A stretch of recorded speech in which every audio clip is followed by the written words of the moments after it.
type. Alors, face au virus, Oui. la meilleure arme, c'est le vaccin. Voilà. Très bien. Ça, c'est clair.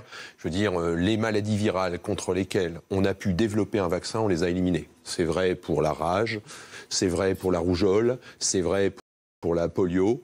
Ça aurait pu être vrai, je pense, pour l'hépatite B, mais il y a eu beaucoup de réticences dans notre pays vis-à-vis de ce vaccin. Donc voilà, là, c'est quand même... Et à contrario, on va dire, il n'y a pas de vaccin contre le VIH, il n'y a pas de vaccin contre l'hépatite C, il n'y a pas de vaccin contre le virus de la dengue. Vous voyez ? Donc, quand on a un vaccin, on est content. Parce que les antiviraux, c'est toujours très difficile à mettre au point. Il y a toujours beaucoup d'effets secondaires.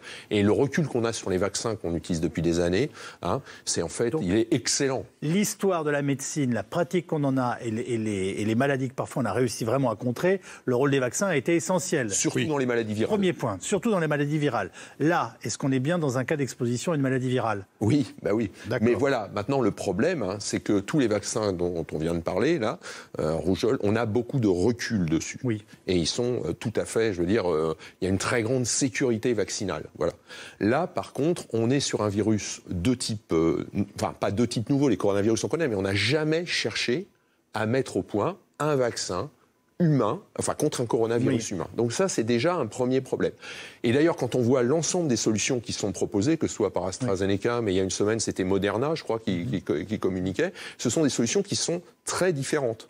Donc, je doute que toutes ces solutions, ces propositions vaccinales arrivent un jour sur le marché.